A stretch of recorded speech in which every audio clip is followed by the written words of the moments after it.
वस्तु तत्व का प्रतिपादन जो होता है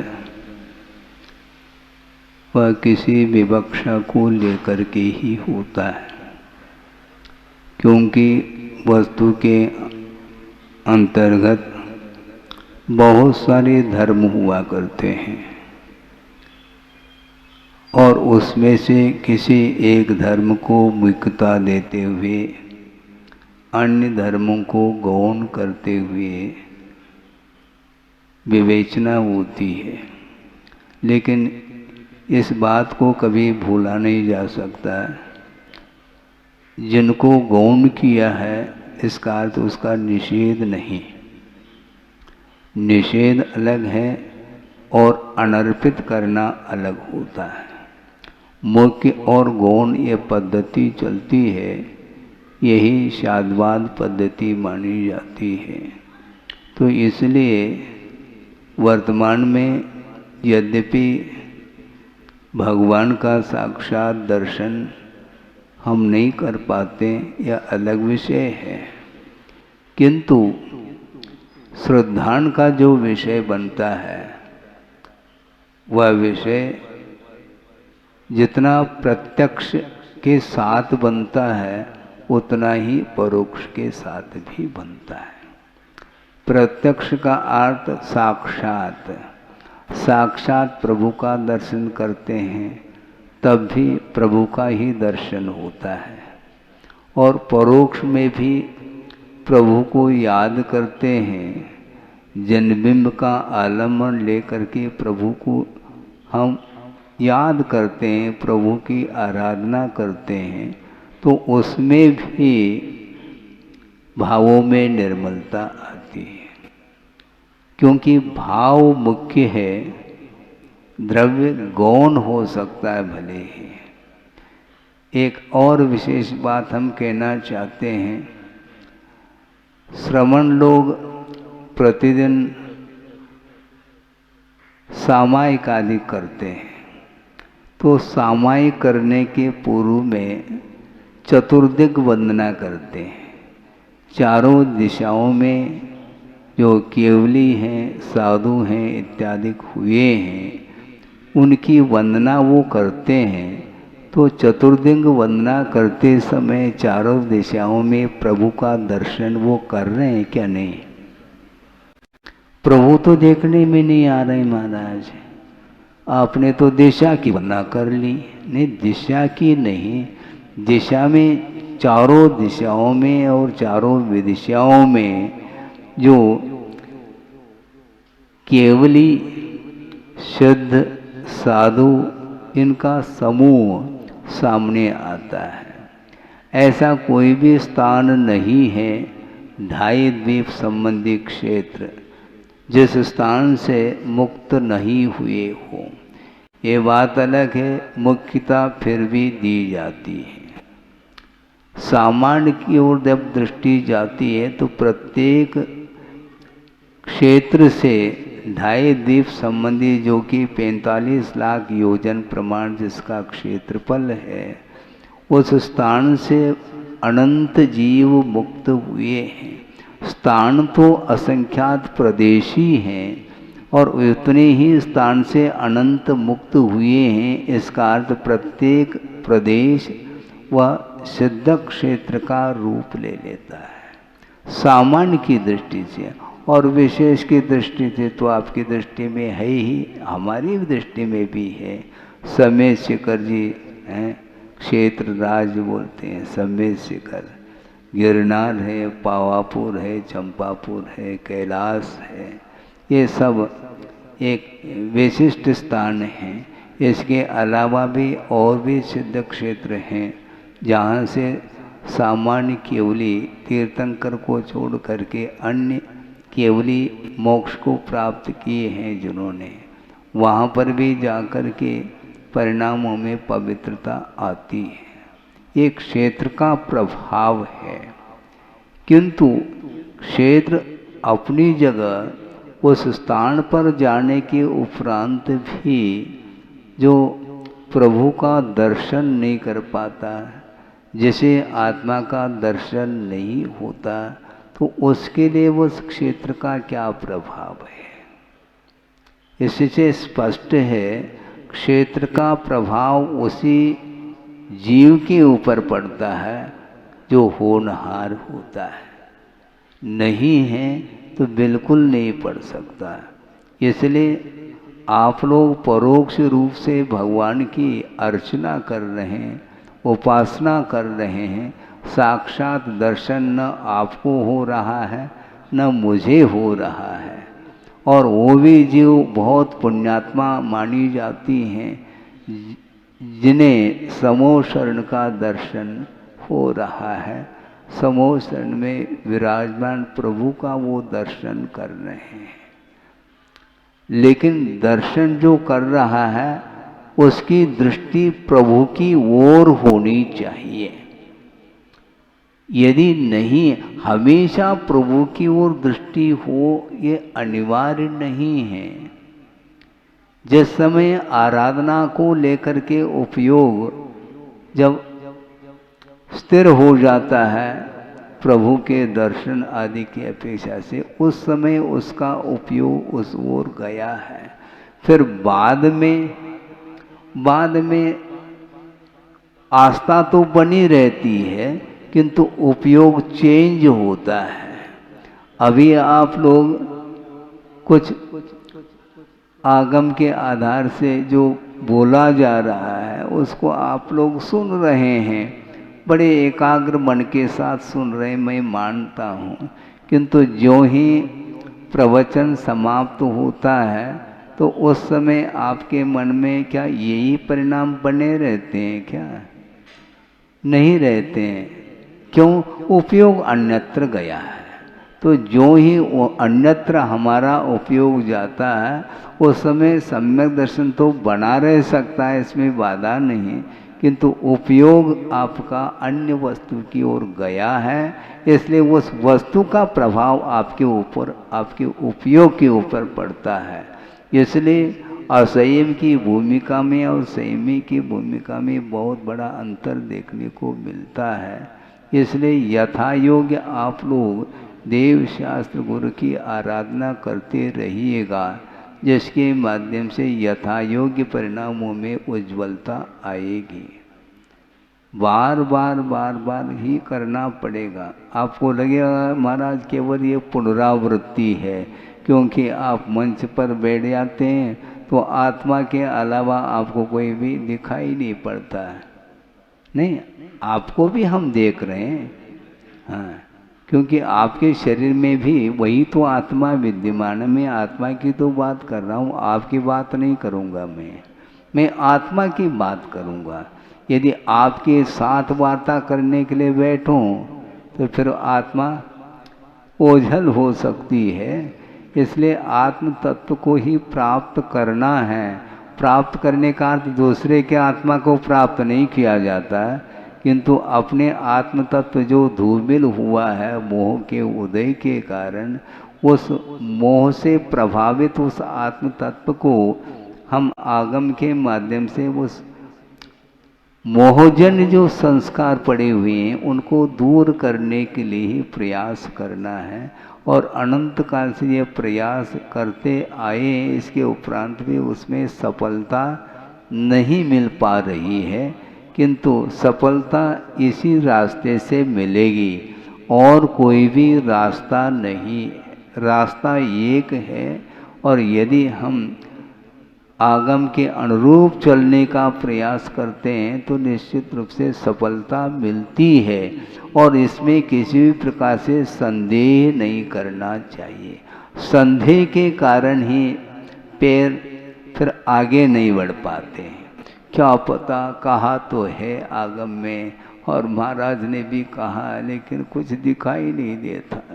आत्मा की चर्चा तो रात दिन हो रही है, किंतु आत्मा दिखाई नहीं पड़ रहा। आत्मा इन इंद्रियों के माध्यम से देखने योग्य वस्तु नहीं है, किंतु उसकी चेतनता जो पकड़ में आ रही है वह शरीर के सहारे से पकड़ में आ रही है। जब तक इस शरीर में प्राण है तब तक इस शरीर में एक्टिविटी क्रियाएं चेष्टाएं देखने को मिलती हैं, और जिस समय अवसान हो जाता है तो ये डेड बॉडी है, उसमें किंचित मात्र भी उसमें कोई भी प्रवृत्ति देखने को नहीं मिलती है। लोग कहते हैं महाराज ये जड़ की क्रिया है, हम मानते हैं जड़ की क्रिया है, किंतु यदि एकांत से जड़ की क्रिया होती तो अवसान होने के उपरांत भी कुछ क्रियाएं होनी चाहिए, फिर क्यों नहीं होती? वो भोजन करने के लिए कोई व्यक्ति बैठता है और वो क्या बोलता है, महाराज मैं भोजन थोड़ी कर रहा हूँ, क्योंकि आत्मा भिन्न है और शरीर भिन्न है, ये जड़ की क्रिया हो रही है। अच्छा, जड़ की क्रिया होती है तो अवसान होने के उपरांत वो क्रिया बनी रहनी चाहिए ना, बनी रहनी चाहिए, किंतु वो चेष्टाएं समाप्त होती हैं। इसी से स्पष्ट है कि वह आत्म तत्व बाहर निकल चुका है। इसलिए आत्मा की पहचान यदि करना चाहो तो वस्तुतः जो प्रवृत्ति हो रही है उसके माध्यम से ही यह जीव है, इस प्रकार आगम के माध्यम से पहचान होती है। इसलिए आप लोग दूर दूर से आए हैं। आप आए हैं क्या शरीर आया है? आप आए हैं, तभी शरीर को साथ में लेकर के आए हैं आप, पक्की बात है। तो इसीलिए वस्तुतः लक्ष्य को भूलना नहीं चाहिए। लक्ष्य को कैसे महाराज स्थिर रखें? आपको रखना है, हाँ आपको ही रखना है, और मुझे भी रखना है। लक्ष्य को जो व्यक्ति भूल जाता है एक क्षण के लिए भी, तो उसकी चेष्टाएं विभिन्न प्रकार की हो जाती है, जबकि नहीं होना चाहिए। इसलिए समय आपका हो रहा है 9:45 बजे हैं। इस सार क्या निकला है? आसार की पहचान हो जाए तो आसार को छोड़ करके जो शेष है वही सारभूत वस्तु है। गुरुदेव ने कहा था, गुरुदेव ने पूछा था किसी को कि तत्व कितने होते हैं? कहा कि महाराज 7 तत्व होते हैं। ये तो ठीक है, एक और भी तत्व है, कौन सा? आत्म तत्व। हम 7 तत्व को तो रट रहे हैं, किंतु आत्म तत्व को भूल रहे हैं। जीव तत्व एक सामान्य है, जीव कहते हैं प्रत्येक जीव की प्रति दृष्टि जाती है, और आत्मा कहने से सबको एक साइड में करके अपनी ओर दृष्टि आ जाती है। इसलिए अपना लोटा छानना है। सामने वाला व्यक्ति लोटा छान के पी रहा है क्या, कैसा पी रहा है, हमें इससे कोई सरोकार नहीं है। हमें अच्छे से छान करके पीना है। उसी प्रकार आगम के माध्यम से वह सारा विषय स्पष्ट हो जाता है कि आत्म तत्व की पहचान और आत्म तत्व को प्राप्त करने के लिए कौन कौन से साधन हैं, और कोई साधन नहीं, मुख्य रूप से सम्यक दर्शन है। और एक बार विश्वास मजबूत हो जाता है तो सम्यक दर्शन के अनुरूप अपने शक्ति के सामर्थ्य के अनुरूप ही वह चारित्र के क्षेत्र में भी कदम बढ़ाता है, और वह चारित्र का अनुपालन करता हुआ अपने कर्मों को वह धोने का प्रयास करता है। अज्ञान दशा में जो कर्मों का अर्जन हुआ है, उस अर्जित कर्म को समाप्त करने के लिए पुण्य साथ देता है, तो वह पाप कर्म की निर्जरा कर पाता है। और पुण्य यदि साथ नहीं देता है तो वह पाप का अर्जन और करता चला जाता है। भले ही अतीत का कुछ ऐसा पुण्य है जो जोर मार सकता है, सम्यक दृष्टि की तुलना में मिथ्या दृष्टि का पुण्य सॉलिड हो सकता है, अतीत की अपेक्षा से कहा जा रहा है। किंतु वर्तमान में उसका जो जीवन है, जिसने सम्यक से अपने आप को जोड़ा नहीं है, फिर भी अतीत के पुण्य के कारण वह एक प्रकार से बहुचर्चित भी हो रहा है, ख्याति को भी प्राप्त कर सकता है, इसमें कोई दो मत नहीं। किंतु वर्तमान में जो कुछ भी आचरण है उसका जो फल मिलना है वह भविष्य में मिलेगा, इन फ्यूचर। इसलिए अपने भविष्य को उज्जवल बनाना चाहते हैं तो सम्यक दृष्टि हमेशा इसी ढंग से सोचता है और सोचना चाहिए कि जो कुछ भी हम कार्य कर रहे हैं उसमें मान लो सफलता नहीं मिल पा रही है तो भी वह अतीत का पाप कर्म का परिणाम है। किंतु वर्तमान में जो कुछ भी हम धर्म की आराधना बिल्कुल अच्छे उज्जवल परिणाम के साथ कर रहे हैं तो हमारा भविष्य उज्जवल होगा। और जिसका वर्तमान अपवित्र है उसका भविष्य अपवित्रतम रहेगा, भले ही वह उसका अतीत का कुछ पुण्य जोर मार रहा है, उससे हमें कोई भी सरोकार नहीं, हमें कोई किसी से ईर्ष्या नहीं है। ईर्ष्या क्यों करो, पुरुषार्थ करो और पाओ, यही होना चाहिए। नहीं है तो कई लोग जो है हतोत्साहित होते हैं, महाराज हम जहाँ कहीं भी हाथ डालते हैं वहाँ पर हमें यश नहीं मिलता है। कोई बाधा नहीं, लेकिन भूल करके बिल में हाथ नहीं डालना।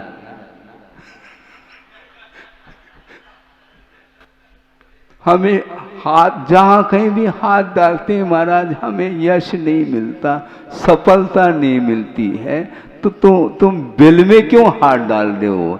कम से कम बिल से बचो तो आप बच पाओगे, नहीं तो बहुत कठिन कार्य है। बिल में हाथ नहीं डालना, जहाँ कहीं हाथ नहीं डालो। किंतु धार्मिक कार्य में निश्चित रूप से जो पुण्य का अर्जन होता है उसका भविष्य में फल मिलना है। इसलिए किसी को भी अथवा सम्यक दृष्टि कभी भी फल की वांछा नहीं रखता। मुझे फल की कोई आवश्यकता नहीं, मुझे तो केवल मेरा जो टारगेट है, जो लक्ष्य है, वह मात्र पाप कर्म की निर्जरा करना ही एकमात्र अपना लक्ष्य है। बाकी पुण्य अर्जित होता है तो ठीक, नहीं होता है तो ठीक, हमें उससे कोई आवश्यकता नहीं। किंतु आगम का ये कहना, आगमकारों का कहना है, जो व्यक्ति संयम के क्षेत्र में आगे बढ़ता है और आगम के अनुरूप यदि संयम का पालन कर रहा है तो उसके लिए नहीं चाहते हुए भी साथ से पुण्य का बंद होगा, यह सिद्धांत बोल रहा है। इसलिए हमें कोई भी इच्छा नहीं है और इच्छा को रोकने का नाम ही वस्तुतः तप कहा है और कोई तप नहीं। और अनेक प्रकार की भौतिक वैभव की इच्छा को लेकर के, ख्याति पूजा लाभ इत्यादि की इच्छा को लेकर के जो तप कर रहा है तो आचार्य कहते हैं कर्मों का क्षय नहीं होगा, कर्मों की निर्जरा नहीं होगी, बल्कि वह तप ही उसका जल जाएगा, ऐसा कहा है। हमें कर्म को जलाना है क्या तप को जलाना है? इच्छा का निरोध सो उत्तम तप कहा। मुझे कुछ भी नहीं चाहिए, केवल कर्म क्षयार्थम, कर्म के क्षय करने के लिए हमें यथायोग्य तप की साधना करनी चाहिए। और इस प्रकार करने से अपना संसार धीरे धीरे समाप्त होता हुआ उस तट तक पहुंच जाएंगे। पुनः संसार में प्रवेश करने के लिए हमें आवश्यकता नहीं पड़ेगी। इस प्रकार अनंत काल से जन्म जरा मृत्यु के साथ जीवन चल रहा है। इससे ऊपर उठना चाहो तो केवल मात्र हमारे पंच परमेष्टि ही एकमात्र शरणभूत हैं, अथवा देव शास्त्र गुरु ही हमारे लिए शरण लेने योग्य हैं। दुनिया में और कोई सी बड़ी से बड़ी भी हस्ती आ जाए वह हस्ती है। हस्ती का तो हाथी होता है, हाँ, और हाथी पर सवार होने वाले बहुत सारे होते हैं, श्रेणिक जैसे।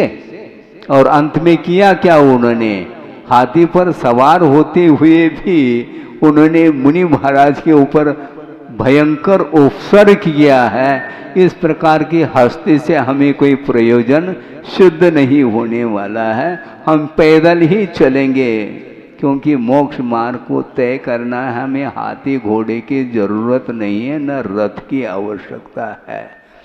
अपने पास धर्म रथ है और रत्नत्रय के माध्यम से उस रथ को खींचेंगे। हाँ, और हाथी घोड़े की हमें कोई आवश्यकता नहीं। रत्नत्रय के माध्यम से ही वह अहिंसामय धर्म रूपी रथ वह चल सकता है। सब लोग धर्म रूपी रथ को खींचना चाहो तो यथाशक्ति रत्नत्रय की आराधना करो, अथवा अपनी भूमिका के अनुरूप व्रतों का पालन करते हुए जीवन को व्यतीत करेंगे तो भवांतर में भी आपको धर्म का लाभ हो सकता है। हो इस पवित्र भावना के साथ अहिंसा परमो धर्म की जय।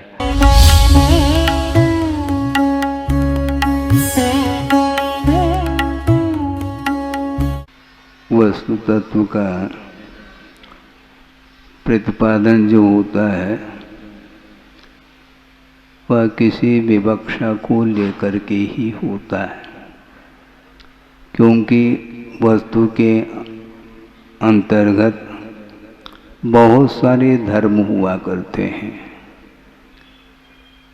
और उसमें से किसी एक धर्म को मुख्यता देते हुए अन्य धर्मों को गौण करते हुए विवेचना होती है। लेकिन इस बात को कभी भूला नहीं जा सकता, जिनको गौण किया है इसका अर्थ उसका निषेध नहीं। निषेध अलग है और अनर्पित करना अलग होता है। मुख्य और गौण ये पद्धति चलती है, यही शाद्वाद पद्धति मानी जाती है। तो इसलिए वर्तमान में यद्यपि भगवान का साक्षात दर्शन हम नहीं कर पाते, यह अलग विषय है, किंतु श्रद्धान का जो विषय बनता है वह विषय जितना प्रत्यक्ष के साथ बनता है उतना ही परोक्ष के साथ भी बनता है। प्रत्यक्ष का अर्थ साक्षात, साक्षात प्रभु का दर्शन करते हैं तब भी प्रभु का ही दर्शन होता है। और परोक्ष में भी प्रभु को याद करते हैं, जन्मबिंब का आलम्बन लेकर के प्रभु को हम याद करते हैं, प्रभु की आराधना करते हैं, तो उसमें भी भावों में निर्मलता आती है। क्योंकि भाव मुख्य है, द्रव्य गौण हो सकता है भले ही। एक और विशेष बात हम कहना चाहते हैं, श्रमण लोग प्रतिदिन सामायिक आदि करते हैं, तो सामायिक करने के पूर्व में चतुर्दिक वंदना करते हैं। चारों दिशाओं में जो केवली हैं, साधु हैं इत्यादि हुए हैं, उनकी वंदना वो करते हैं। तो चतुर्दिक वंदना करते समय चारों दिशाओं में प्रभु का दर्शन वो कर रहे हैं क्या? नहीं। प्रभु तो देखने में नहीं आ रहे महाराज, आपने तो दिशा की वंदना कर ली। नहीं, दिशा की नहीं, दिशा में चारों दिशाओं में और चारों विदिशाओं में जो केवली शुद्ध साधु इनका समूह सामने आता है। ऐसा कोई भी स्थान नहीं है, ढाई द्वीप संबंधी क्षेत्र, जिस स्थान से मुक्त नहीं हुए हो। ये बात अलग है, मुख्यता फिर भी दी जाती है। सामान्य की ओर जब दृष्टि जाती है तो प्रत्येक क्षेत्र से ढाई द्वीप संबंधी जो कि 45 लाख योजन प्रमाण जिसका क्षेत्रफल है, उस स्थान से अनंत जीव मुक्त हुए हैं।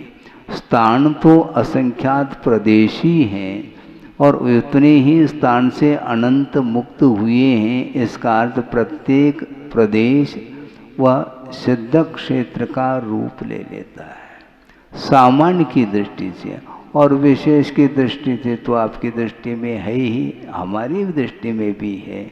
समेत शिखर जी हैं, क्षेत्र राज बोलते हैं, समेत शिखर, गिरनार है, पावापुर है, चंपापुर है, कैलाश है, ये सब एक विशिष्ट स्थान हैं। इसके अलावा भी और भी सिद्ध क्षेत्र हैं जहाँ से सामान्य केवली तीर्थंकर को छोड़ करके अन्य केवली मोक्ष को प्राप्त किए हैं जिन्होंने, वहाँ पर भी जाकर के परिणामों में पवित्रता आती है।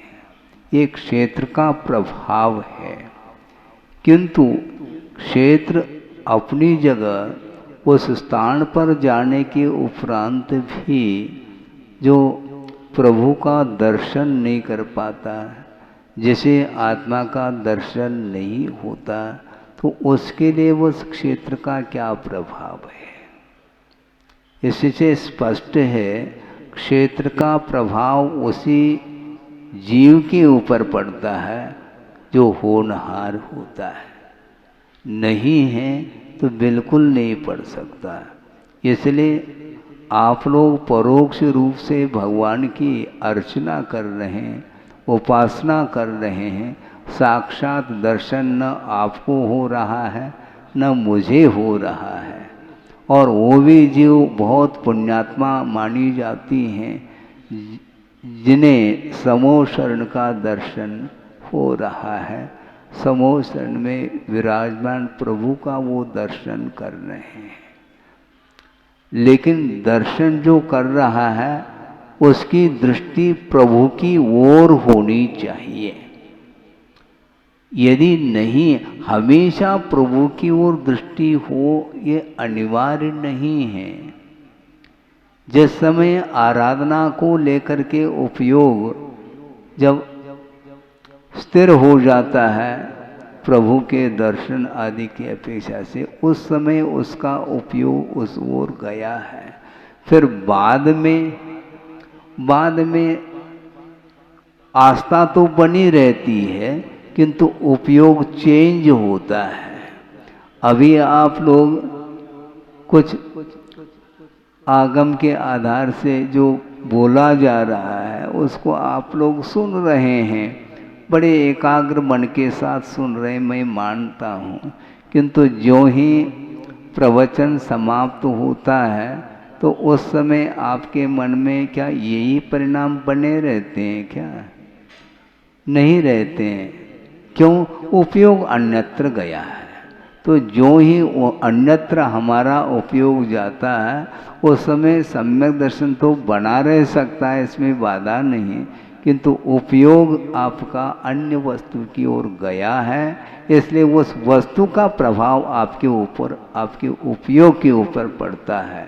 इसलिए असंयम की भूमिका में और संयमी की भूमिका में बहुत बड़ा अंतर देखने को मिलता है। इसलिए यथा योग्य आप लोग देव शास्त्र गुरु की आराधना करते रहिएगा, जिसके माध्यम से यथा योग्य परिणामों में उज्ज्वलता आएगी।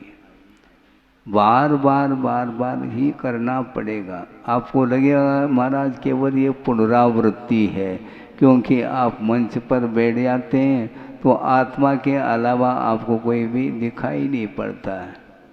नहीं, आपको भी हम देख रहे हैं, हाँ, क्योंकि आपके शरीर में भी वही तो आत्मा विद्यमान है। मैं आत्मा की तो बात कर रहा हूँ, आपकी बात नहीं करूँगा। मैं आत्मा की बात करूँगा।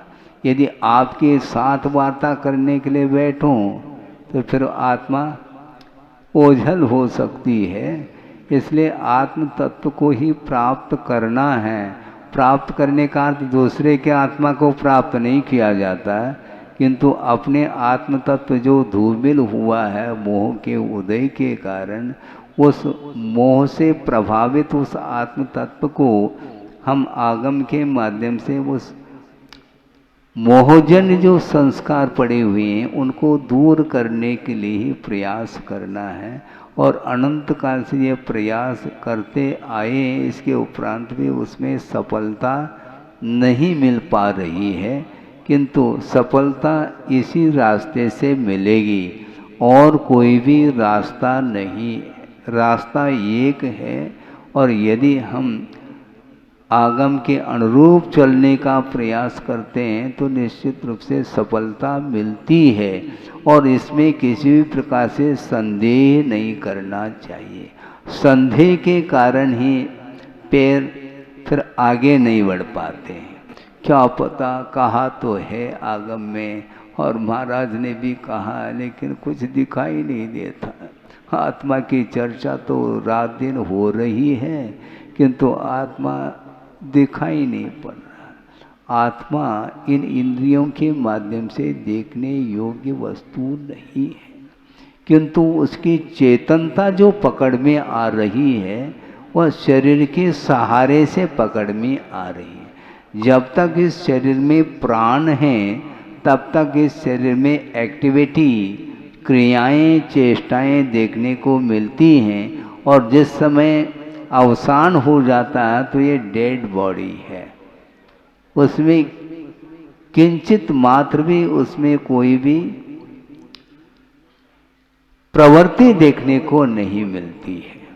लोग कहते हैं महाराज ये जड़ की क्रिया है, हम मानते हैं जड़ की क्रिया है, किंतु यदि एकांत से जड़ की क्रिया होती तो अवसान होने के उपरांत भी कुछ क्रियाएं होनी चाहिए, फिर क्यों नहीं होती? वो भोजन करने के लिए कोई व्यक्ति बैठता है और वो क्या बोलता है, महाराज मैं भोजन थोड़ी कर रहा हूँ, क्योंकि आत्मा भिन्न है और शरीर भिन्न है, ये जड़ की क्रिया हो रही है। अच्छा, जड़ की क्रिया होती है तो अवसान होने के उपरांत वो क्रिया बनी रहनी चाहिए ना। उसका जो जीवन है, जिसने सम्यक से अपने आप को जोड़ा नहीं है, फिर भी अतीत के पुण्य के कारण वह एक प्रकार से बहुचर्चित भी हो रहा है, ख्याति को भी प्राप्त कर सकता है, इसमें कोई दो मत नहीं। किंतु वर्तमान में जो कुछ भी आचरण है उसका जो फल मिलना है वह भविष्य में मिलेगा, इन फ्यूचर। इसलिए अपने भविष्य को उज्जवल बनाना चाहते हैं तो सम्यक दृष्टि हमेशा इसी ढंग से सोचता है और सोचना चाहिए कि जो कुछ भी हम कार्य कर रहे हैं उसमें मान लो सफलता नहीं मिल पा रही है तो भी वह अतीत का पाप कर्म का परिणाम है, किंतु वर्तमान में जो कुछ भी हम धर्म की आराधना बिल्कुल अच्छे उज्जवल परिणाम के साथ कर रहे हैं तो हमारा भविष्य उज्जवल होगा। और जिसका वर्तमान अपवित्र है उसका भविष्य अपवित्रतम रहेगा, भले ही वह उसका अतीत का कुछ पुण्य जोर मार रहा है, उससे हमें कोई भी सरोकार नहीं, हमें कोई किसी से ईर्ष्या नहीं है। ईर्ष्या क्यों करो, पुरुषार्थ करो और पाओ, यही होना चाहिए। नहीं है तो कई लोग जो है हतोत्साहित होते हैं, महाराज हम जहाँ कहीं भी हाथ डालते हैं वहाँ पर हमें यश नहीं मिलता है। कोई बाधा नहीं, लेकिन भूल करके बिल में हाथ नहीं डालना।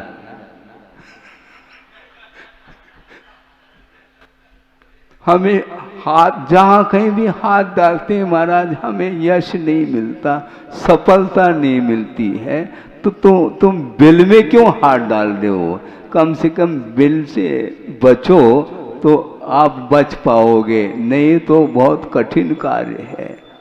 बिल में हाथ नहीं डालना, जहाँ कहीं हाथ नहीं डालो, किंतु धार्मिक कार्य में निश्चित रूप से जो पुण्य का अर्जन होता है उसका भविष्य में फल मिलना है। इसलिए किसी को भी अथवा सम्यक दृष्टि कभी भी फल की वांछा नहीं रखता। मुझे फल की कोई आवश्यकता नहीं, मुझे तो केवल मेरा जो टारगेट है, जो लक्ष्य है, वह मात्र पाप कर्म की निर्जरा करना ही एकमात्र अपना लक्ष्य है। बाकी पुण्य अर्जित होता है तो ठीक, नहीं होता है तो ठीक, हमें उससे कोई आवश्यकता नहीं। किंतु आगम का ये कहना, आगमकारों का कहना है, जो व्यक्ति संयम के क्षेत्र में आगे बढ़ता है और आगम के अनुरूप यदि संयम का पालन कर रहा है तो उसके लिए नहीं चाहते हुए भी साथ से पुण्य का बंद होगा, यह सिद्धांत बोल रहा है। इसलिए हमें कोई भी इच्छा नहीं है, और इच्छा को रोकने का नाम ही वस्तुतः तप कहा है, और कोई तप नहीं। और अनेक प्रकार की भौतिक वैभव की इच्छा को लेकर के, ख्याति, पूजा, लाभ इत्यादि की इच्छा को लेकर के जो तप कर रहा है, तो आचार्य कहते हैं कर्मों का क्षय नहीं होगा, कर्मों की निर्जरा नहीं होगी, बल्कि वह तप ही उसका जल जाएगा, ऐसा कहा है। हमें कर्म को जलाना है क्या तप को जलाना है?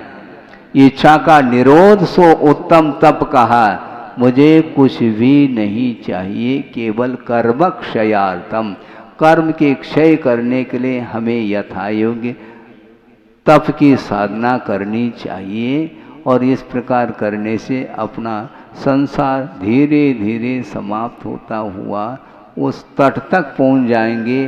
पुनः संसार में प्रवेश करने के लिए हमें आवश्यकता नहीं पड़ेगी। इस प्रकार अनंत काल से जन्म जरा मृत्यु के साथ जीवन चल रहा है। इससे ऊपर उठना चाहो तो केवल मात्र हमारे पंच परमेष्टि ही एकमात्र शरणभूत हैं, अथवा देव शास्त्र गुरु ही हमारे लिए शरण लेने योग्य हैं। दुनिया में और कोई सी बड़ी से बड़ी भी हस्ती आ जाए, वह हस्ती है। हस्ती का अर्थ हाथी होता है, हाँ, और हाथी पर सवार होने वाले बहुत सारे होते हैं सैनिक जैसे। और अंत में किया क्या उन्होंने? हाथी पर सवार होते हुए भी उन्होंने मुनि महाराज के ऊपर भयंकर उपसर्ग किया है। इस प्रकार की हस्ती से हमें कोई प्रयोजन सिद्ध नहीं होने वाला है। हम पैदल ही चलेंगे, क्योंकि मोक्ष मार्ग को तय करना है। हमें हाथी घोड़े की जरूरत नहीं है, न रथ की आवश्यकता है। अपने पास धर्म रथ है और रत्नत्रय के माध्यम से उस रथ को खींचेंगे, हाँ। और हाथी घोड़े की हमें कोई आवश्यकता नहीं। रत्नत्रय के माध्यम से ही वह अहिंसामय धर्म रूपी रथ वह चल सकता है। सब लोग धर्म रूपी रथ को खींचना चाहो तो यथाशक्ति रत्नत्रय की आराधना करो, अथवा अपनी भूमिका के अनुरूप व्रतों का पालन करते हुए जीवन को व्यतीत करेंगे तो भवांतर में भी आपको धर्म का लाभ हो सकता है। हो इस पवित्र भावना के साथ अहिंसा परमो धर्म की जय।